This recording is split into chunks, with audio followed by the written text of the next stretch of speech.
Buenos días, yo soy Andrés Ibarra y voy a presentarles sobre los superconductores de alta temperatura. Para empezar, tenemos que entender qué es la superconductividad. La superconductividad es un fenómeno físico que ocurre cuando ciertos materiales son enfriados a temperaturas extremadamente bajas, cercanas al cero absoluto. En este estado, los materiales que son sometidos a esas temperaturas presentan un fenómeno bastante extraordinario, que es la pérdida de resistencia. O sea, se puede conducir una corriente eléctrica a través de estos materiales, sí, con resistencia nula. Eh, la superconductividad fue descubierta el 8 de abril de 1911 por el físico neerlandés Heike Kamerlingh Onnes, cuando este enfrió mercurio a una temperatura suficientemente baja como para que la resistencia eléctrica fuera prácticamente cero. Eh, pues gracias a los descubrimientos de Heike, eh, tenemos una rama completamente nueva de la física que se concentró en ver las propiedades de estos materiales. Otro de los fenómenos que se presenta con los materiales superconductores es que se presenta el efecto Meissner, se llama.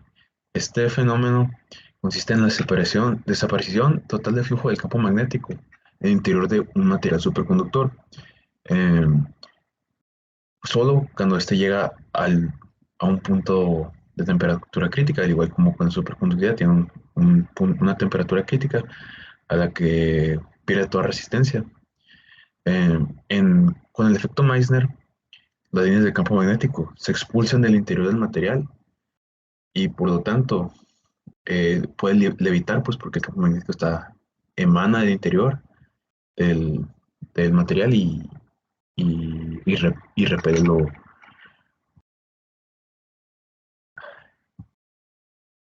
pues los superconductores tienen diferentes tipos. Eh, bueno, diferentes clasificaciones. Para empezar, los estamos de tipo uno, que son superconductores, pues los más comunes que existen.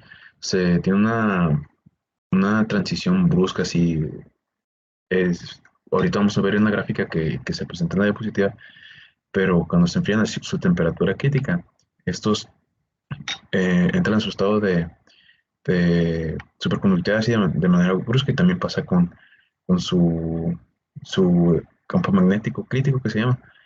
Em, Estos generalmente son materiales puros como el aluminio, el mercurio y, y presentan el efecto Meissner por completo, o sea, presentan características diamagnéticas completas en todo el material.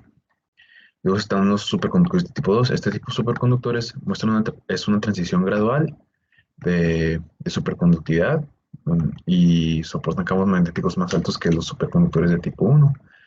Como podemos ver en la diapositiva de aquí, es el superconductor tipo 1. Aquí está expuesto a un campo magnético y a cierto campo magnético es brusca la entrada a su estado de superconductividad. En cambio, en el tipo 2 tiene dos temperaturas críticas. A eso se me olvidó mencionar que los semiconductores de tipo 2 son compuestos y estos tienen dos temperaturas críticas y dos campos magnéticos críticos. Aquí se puede ver entre los dos campos magnéticos críticos que hay una disminución o una entrada gradual al estado de superconductividad. Otra clasificación de superconductores son los superconductores orgánicos. Estos superconductores se basan en compuestos orgánicos, generalmente son láminas de carbón con estructura cristalina y operan a temperaturas mayores que los superconductores de tipo 1 y son pues, relativamente baratos de producir, pero pues, aún falta más investigación en este tipo de moléculas. Ahora entramos a las clasificaciones de interés, que son los superconductores de altas temperaturas. Los superconductores de altas temperaturas son superconductores de tipo 2. O sea, esto es una subclasificación de los conductores de tipo 2. En los problemas de los conductores de tipo 2 no los mencioné porque los voy a enseñar aquí con los problemas en generales de los superconductores de altas temperaturas. Para empezar, los superconductores de altas temperaturas se conocen por sus siglas en inglés como HTS, que son High Temperature Superconductors, que son, pues la traducción literal de superconductores de alta temperatura. Esos operan a temperaturas mucho más altas que los convencionales. Bueno, depende de de qué compuesto estamos hablando. Eh, Se descubrieron en la década de los 80, eh, cuando se observó. Hay muchos problemas con la clasificación de superconductores de altas temperaturas, porque en los papeles se usa como un término, bueno, se usaba como un término muy grande, pero ahora está el consenso de que estos son superconductores que operan arriba de los 77 grados Kelvin y fueron descubiertos por primera vez particularmente fue descubierto por primera vez en 1986 por los investigadores de IBM, Bednorz y Mueller. La imagen aquí al lado es un YBCO, que ahorita les voy a explicar qué es uno de los más comunes, pero aquí es de importancia que veamos que hay capas de, de cobre y oxígeno. Entonces, bueno, esto es óxido de cobre, en verdad, entre itrio y otras capas de bario. Entonces, los superconductores de alta temperatura son la mayoría de materiales cerámicos. Hay otro tipo de, bueno, de hecho, Müller y, y Bednorz se ganaron el premio Nobel de la física por, por su descubrimiento, decía, por el avance en los superconductores. Pues ellos, bueno, el galardón fue por su avance en materiales cerámicos para su utilidad en superconductores. Eh, y la mayoría de los superconductores de alta temperatura son cerámicos que están dopados, o sea, tienen ciertos compuestos como el bario, el litrio y otros elementos para que le ayude a generar pues la superconductividad. Por ejemplo, hay unos que son diamantes que están dopados, según yo, es con bario o oro. Y eh, el diamante no es un superconductor en sí, pero cuando lo dopan, se comporta como un superconductor de alta temperatura. Ahora, la mayor categoría de los superconductores de alta temperatura son de óxido de cobre, especialmente, ahí está en inglés, pero disculpen la traducción, pero especialmente pues de los REBCOs, que son de óxidos de cobre con bario y tierras raras, y los óxidos de itrio bario, que son los YBCOs, como el que vimos en la imagen pasada. Y aquí podemos ver una gráfica cómo ha ido evolucionando en cuanto a los años, diferentes compuestos y cuál es su temperatura crítica en kelvins.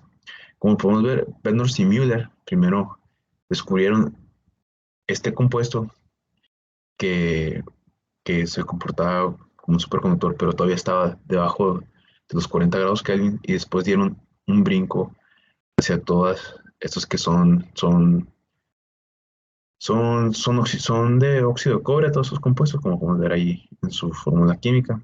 Y ese gran salto ya estaban por arriba de los 100 Kelvin, que a esta flecha de aquí son eh, el punto de ebullición del nitrógeno, el punto de fusión del nitrógeno líquido. Y, y todos estos, arriba de esta flecha, son superconductores de alta temperatura. La otra rama de superconductores de alta temperatura son los ferrosos, como podemos ver aquí, que esta línea de desarrollo, que son más recientes que los de óxido de cobre, pero pues no se usan tanto. Y aquí algo curioso que vamos a ver después es que aquí en los últimos se ve que tiene una presión al lado que son los gigapascales, porque hay ciertos materiales que solo bajo ciertas condiciones de presión se comportan como superconductores de alta temperatura. Ahora, hay ciertas desventajas a la hora de usar superconductores de alta temperatura. Para empezar, los materiales como el son cerámicos, son muy difíciles de dar forma y uno quisiera generalmente pues usar un superconductor para transmisión de una corriente y eso se hace mediante pues cables, porque es una forma muy conveniente de transportarlo. Entonces, darle la forma de cable a un material cerámico es extremadamente difícil. Claro que ahora ya hay diferentes métodos, como es el de los polvos, que es como tiene un recubrimiento aislante y se pone el material superconductor en forma de polvo adentro, retacado.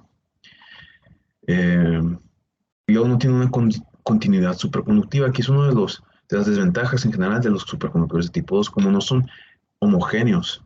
Tiene un efecto Meissner parcial, porque se generan fluones, que son cuantos de flujo, donde donde entra, donde entra el campo magnético. Aquí en la imagen de la derecha, estos pequeños hoyos son esos vórtices que se generan donde sí penetra el campo magnético. Entonces no está esto te genera problemas, pero también en ciertos casos no es tanto una desventaja porque gracias a estos vórtices pueden, le pueden dar ciertas características a un material para que tengan como cierta memoria a, a la hora de ponerlo porque tienen cierta orientación magnética.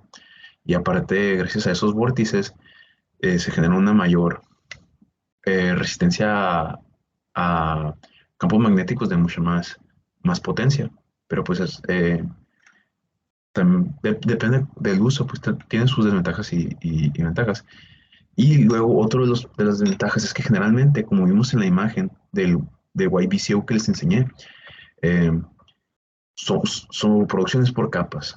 Es una producción bastante compleja donde se mezclan los, los elementos y pasan por diferentes procesos que, que los homogenizan, pero se generan diferentes moléculas, no todos son iguales, eh, aunque se intente controlar lo mayor posible el- la producción, especialmente en los ferrosos, porque cuando los dopan, se generan así por diferentes iones, así, y diferentes propiedades magnéticas, y eso genera problemas en la producción de capas, donde, pues, que ocupan para que de una buena superconductividad ese material.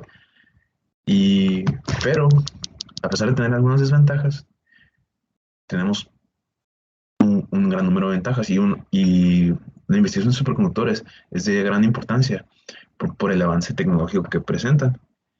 Para empezar, tiene un potencial muy grande para aplicaciones prácticas. ¿Por qué? Porque es pues principalmente va a ser menos costoso el uso de superconductores, porque el principal problema es que la mayoría de los superconductores, por ejemplo, en el tren que se muestra ahí, de levitación magnética, todavía se usa el helio líquido. Y el helio líquido está escaseando y está teniendo cada vez un costo mayor. Entonces, los superconductores de alta temperatura se podrían enfriar con nitrógeno líquido.